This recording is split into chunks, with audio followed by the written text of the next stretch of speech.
শনি মঙ্গলবার অনেকের বাড়িতে নিরামিষ হয়। নিরামিষ দিন এই কোপ্তাটা একবার বাড়িতে বানিয়ে দেখুন। মটর ডাল আমি 4 ঘন্টা ভিজিয়ে রেখে পেস্ট করে নিলাম। কুমড়ো আমি গ্রেট করে রেখেছি, কুমড়োর জলটা আমি বের করে দিলাম। এবার মটর ডাল বাটা, নুন, হলুদ, লঙ্কার গুঁড়ো, জিরের গুঁড়ো, ধনের গুঁড়ো, গরম মশলার গুঁড়ো, আমচুর পাউডার দিয়ে দিলাম। চিনি দিয়ে দিলাম। গুঁড়ো দুধ দিয়ে দিলাম। এবার বাইন্ডিংয়ের জন্য 1 চামচ কর্নফ্লাওয়ার দিয়ে দিলাম। এবার কোপ্তার আকারে গড়ে কোপ্তাগুলো আমি ভেজে নিলাম। এবারে চারমগজ, কাজু, সাদা তিল, কাঁচা লঙ্কা আমি পেস্ট করে নেব। ফোড়নে শুকনো লঙ্কা, গোটা জিরে, তেজপাতা দিয়ে দিলাম। আদা বাটাও দিয়ে দিলাম। আদাটা একটু ভেজে নিলাম।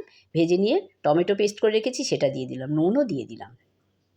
হলুদ, জিরের গুঁড়ো, ধনের গুঁড়ো, গরম মশলার গুঁড়ো দিয়ে দিলাম। মশলাটা ভালো করে কষিয়ে নিলাম। এবার কাজু বাদামের পেস্টটা এর মধ্যে দিয়ে দিলাম।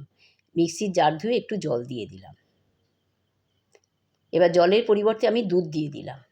গ্রেভিটা আমি ফুটতে দেবো। গ্রেভি ফুটে উঠেছে, 1 চামচ ঘি দিয়ে দিলাম। এবার কোপ্তাগুলো এর মধ্যে আমি দিয়ে দিলাম। রেডি আমার কুমড়োর কোপ্তা কারি।